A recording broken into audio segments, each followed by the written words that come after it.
So we'll start with first chapter,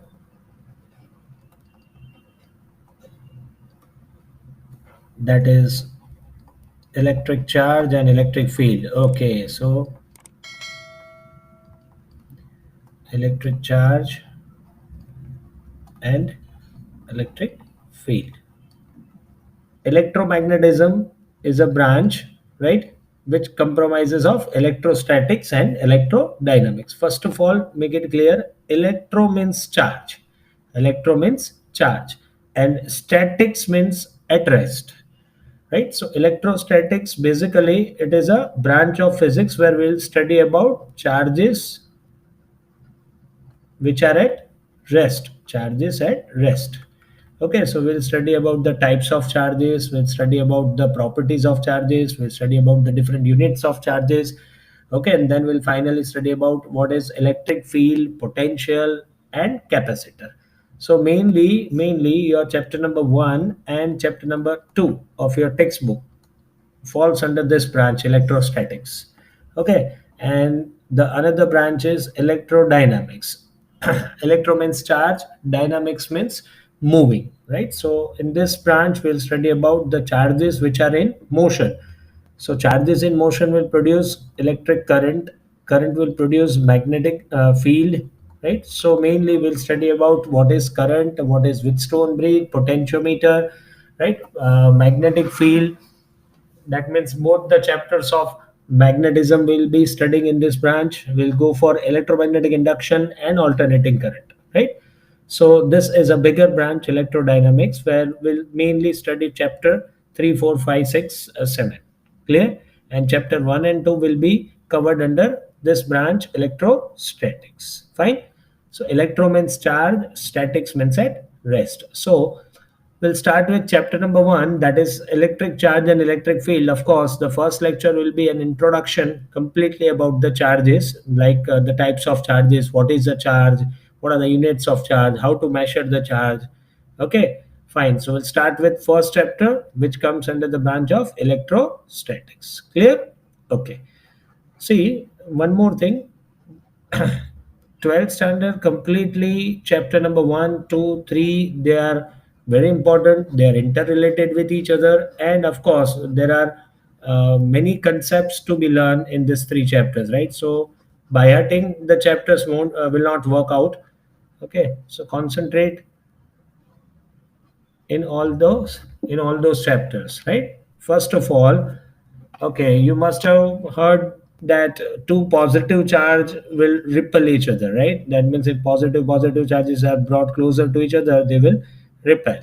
If one is positive, another is negative, then they will attract each other. Okay, fine. So we all are familiar that positive charges will repel, positive, negative will attract. But what is a charge? What is a charge? How to define a charge? What is a charge? Okay, charge. Oh, fine. See, one more thing, a moving charge will produce current, and current in turn can produce magnetic field, right? So that means all the concepts related to magnetism is ultimately produced by a moving charge, right? Because moving charge will produce current and current will produce magnetism. Fine. So define charge. What is a charge? So charge is a property. Charge is a property of matter. Charge is a property of matter. Intrinsic property of matter. Intrinsic property of matter. Okay, due to which electric and magnetic phenomena takes place. Okay, so charge basic property है matter की, right? Matter की, matter means mass, due to which this electrical and magnetic phenomena takes place, right? That means two charges repel each other, attract each other. Moving charges will produce magnetic field. So charge is such a property of matter due to which this all phenomena takes place. Okay, see, from the definition, one thing is clear. It is a property of matter. It is a property of matter. Matter means matter means mass. So charge is a property of mass. It means one characteristics or one property of charge is charge will exist only with mass. That means charge cannot exist without mass. If a body is having charge, it means it will have mass. It will have mass, but converse may not be true, right? But converse may not be true. I'm 100% trying to improve my handwriting, and with time it will get better. So don't worry about that handwriting. Okay, see, so charge is a basic property of the matter due to which this electrical and magnetic phenomena takes place. Okay, so it means if a body is having a charge, right, a charge, it means it will be having mass. Clear? Without mass, a charge cannot exist. That means if you are saying that proton is positively charged but it is massless, so that is not correct, right? So charge will exist with mass. Charge will exist with mass. Mass converse may not be true. That means it is not necessarily correct that if a body is having mass, it will have charge. No, it is not so. A body can have mass, but it can be neutral. Like suppose neutron. Neutron is electrically neutral, right? Even though it is having mass. So it is not necessary that if a body is having mass, it should have charge. But if a body is having charge, it should have mass. Clear? Clear? Okay. Now, so charge is a property of matter. That means it is associated with matter. So if a charge exists, then of course mass will be present. Okay, fine. Now, secondly, mainly charges are been broadly classified into two charges. Today we are going to just understand about the properties and introduction to charge, right? So charges are mainly of two types. Two types, right? Positive charge, example, proton. Proton. Negative charge, example, electron. Make it clear. Positive and negative are just the sign convention given by the scientist Benjamin Franklin, right? Okay. That does not mean that charge on proton is greater than charge on electron. No, proton and electron are having the same charge. Just to distinguish between two charges, we have assigned the sign convention to both the charges. Clear? That means let us talk about the charges, values of charges. Clear? Clear? So proton is positively charged. So charge on proton is 1.6. Charge on proton is 1.6 into 10 raised to minus 19 coulomb. SI unit of charge is coulomb. Unit of charge is coulomb. Charge on electron is minus 1.6 into 10 raised to minus 19. Okay, we'll discuss about the other units also, but symbol of charge is Q. This will be the symbol. And SI unit of charge will be coulomb. SI unit of charge is named after a scientist. So SI unit of charge is coulomb. So say proton is positively charged 1.6 into 10 raised to minus 19. Electron is negatively charged, right? But if you are being told that charge on proton is greater or electron, then of course we'll say that charge on proton and electron are same. Just to avoid the confusion or just to distinguish it, Benjamin Franklin had given the sign convention. Okay, and second, clear? Okay, and second thing, neutron is electrically neutral and charge will exist only if there is mass. So now we'll discuss about few different units of charge. Okay, see. Apart from SI unit of charge, SI unit of charge. SI unit of charge is Coulomb.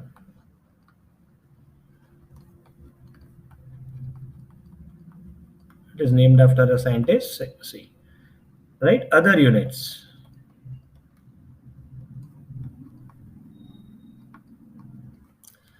Like I'll talk about the Cgs units of charge. So Cgs units of charge are state Coulomb,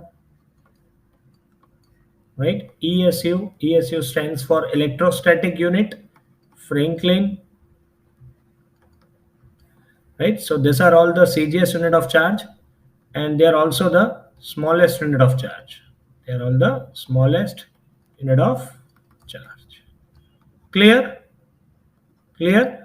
Okay, the relation between them is 1 coulomb is equals to 3 into 10 raised to 9 state coulomb or ESU or Franklin. Got it? 3 into 10 raised to 9. 1 coulomb is equals to. These are all the CGS units, or you can say these are all the smallest unit of charge. ESU stands for electro. I'll write down. ESU equals to electrostatic unit. Done? Clear? Students, please note down these units, CGS units of charges. State Coulomb, ESU, Franklin, these are all the CGS units of charges, and the relation between CGS and SI unit is 1 coulomb is 3 into 10 raised to 9 state Coulomb, ESU or Franklin. Kindly note it down. Okay. Okay, shall I rub this? Okay. Now, apart from this, these are all the CGS units of charge. We'll mainly focus on this unit Coulomb, but in many of the question they are using CGS units, so you must be aware about the other units, right? Okay, one more unit, electromagnetic unit of charge. Electromagnetic unit of charge is absolute Coulomb.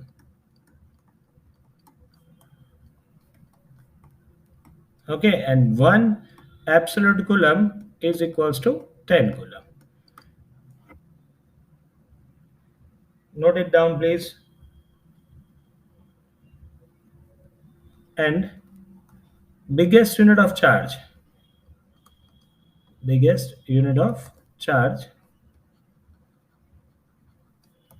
is Faraday. 1 Faraday equals to 96500 Coulomb. So these were all the different units of charge. CGS units, SI units, smallest unit, biggest unit, electromagnetic unit of charge. Clear? Okay. Now we'll study about the properties of charges. These were the units of charge. So charges are, of course, transferable, but you cannot produce or you cannot destroy charge, right? Charges are transferable. Now, what is this? Charges are transferable means, see, you must have seen these activities, and even though you must have seen this in your day-to-day life, that when two woolen jackets, if they are just touching each other for a moment, you will feel like you got a shock, right? So that is basically a sharing of charges from one body to another, right? Even a piece of cut a piece of paper, right, and bring it close to your say laptop screen or maybe TV screen, you will see that the piece of paper slightly gets attracted to the screen. Okay, and even when you are rubbing this comb with your dry hair, and then you are placing it near to the bits of piece of paper, then you will see that the piece of papers are being attracted. Clear? So this all means that charges will be transferred from one body to another. Charge will be transferred from one body to another. That means charges are transferable. Charges are transferable. But you cannot create or you cannot destroy charge. That means it will strictly follow the conservation law. That means if you are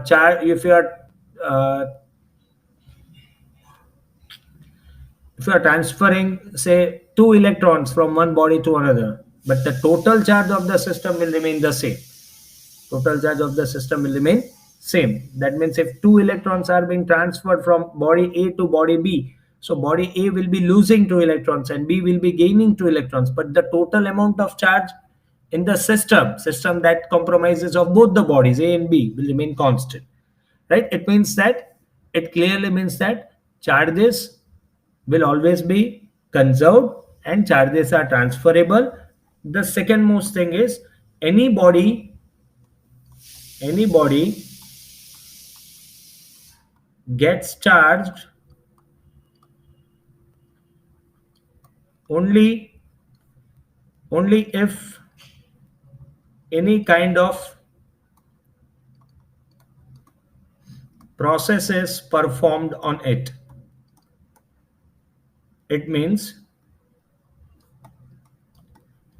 okay, so you are feeling shock, right? You are getting shock when two woolen jackets are rubbed with each other. That means charges are being transferred from one body to another with the help of friction. Hmm? Piece of papers gets attracted with the comb when it is rubbed with dryer. This is also because of friction, right? So if you are transferring a charge, so it will be done only if you are performing any kind of process on it. So anybody gets charged only if any kind of process is performed on it, right? These were the examples which I have said. In those cases, body gets charged with the help of friction. So you are charging a body with the help of friction. Otherwise, all the material bodies are electrically neutral. All the material bodies are electrically neutral. You are getting my point, right? That means suppose let us say I have brought a conducting rod. Huh? This is a conducting rod. If I'll give this directly to you, you won't feel any kind of shock. Hmm? Because since this is conducting body, it will have equal number of plus and equal number of minus, equal number of plus, equal number of minus inside the body. Clear 1, 2, 3 and 4. So 4 plus 4 minus, body is electrically neutral, right? Since, see, make it clear, body is made up of matter. Okay, matter is made up of combination of molecules. Okay, molecules is made up of atoms. Atoms is made up of nucleus and electron.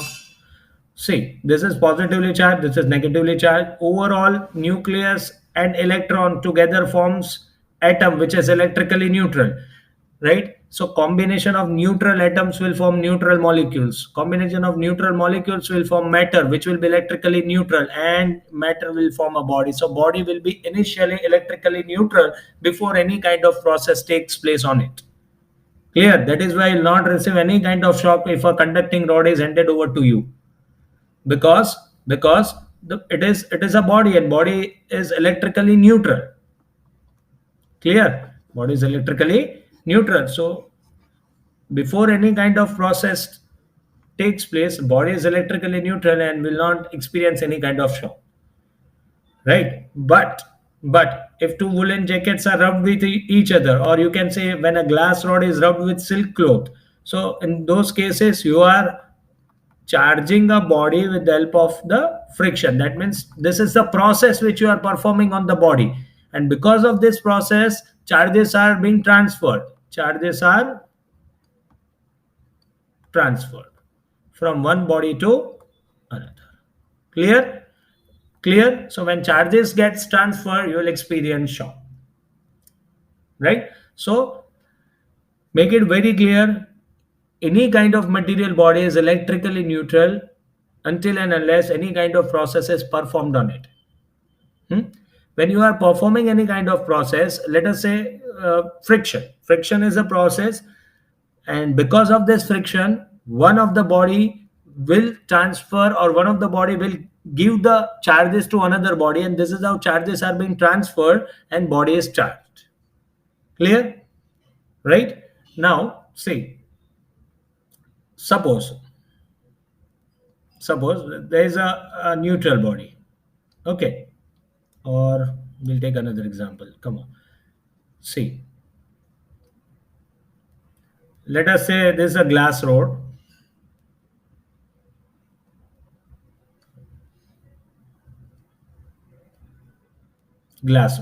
okay, this glass rod, and let this be silk cloth.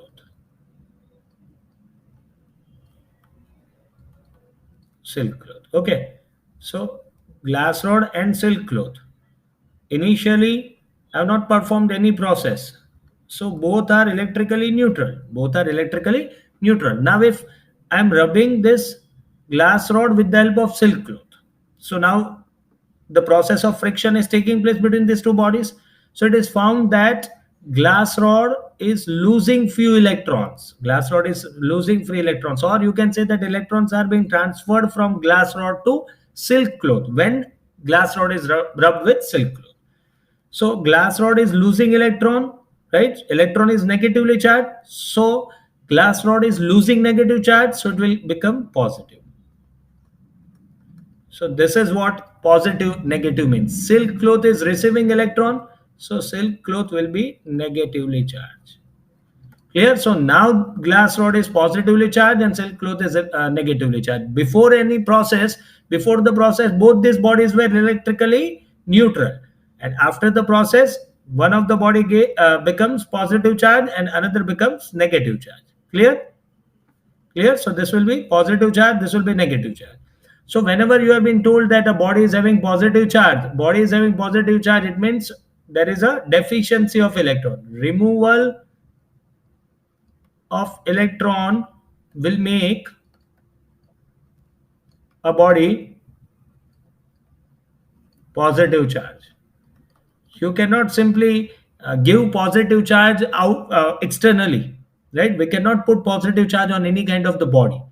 Body is electrically neutral. With the help of any kind of process, if you are removing electrons from those bodies, then it will be positive. Now the thing is that why is glass rod losing electron and why not silk cloth? Okay, so see, glass rod, suppose you must have studied this in chemistry, that electrons are revolving in different orbits, right? So this electrons, I'll take black pen. Okay, see, these are your valence electron, outermost orbit. Clear?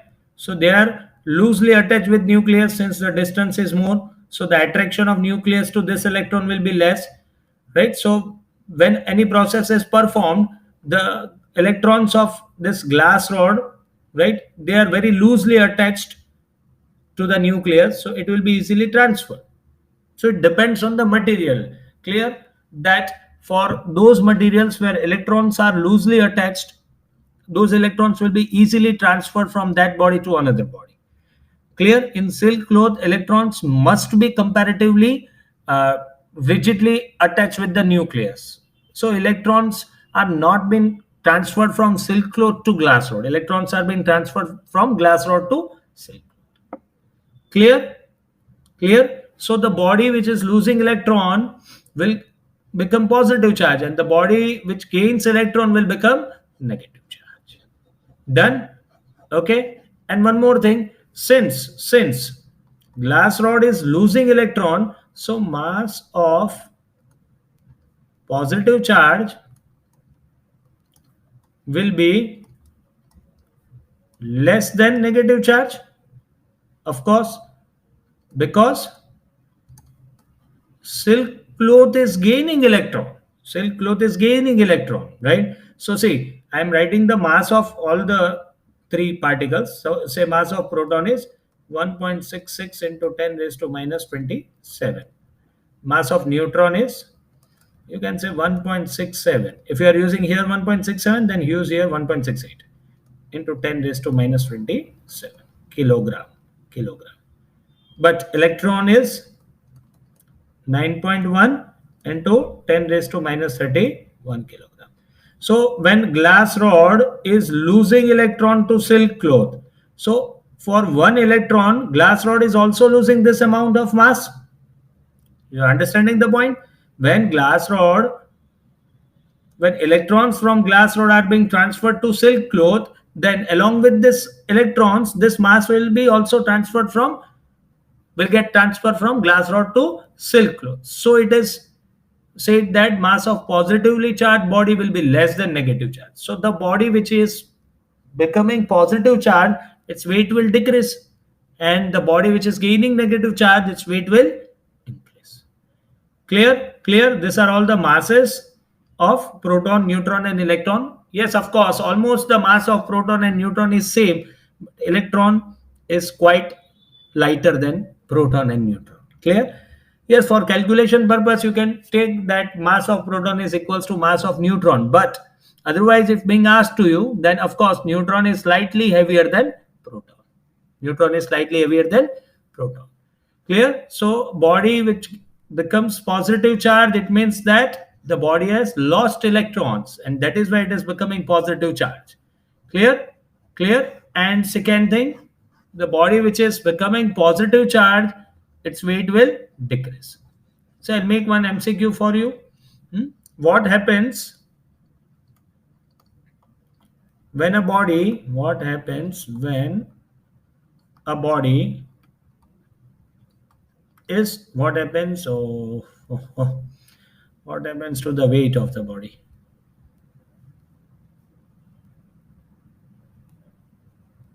Okay, see what happens to the weight of the body when it is rubbed with another body. Clear? So what happens to the weight of the body when rubbed with another body? Weight may increase, may decrease, because in the question it is not mentioned that he's talking about positively charged body or negative charged body. We don't know that. The question simply says that what happens to the weight of the body when it is rubbed with another body. It is not mentioned that what happens to the weight of a positively charged body or negatively charged body. Clear? So weight may increase, may decrease. Done? Okay.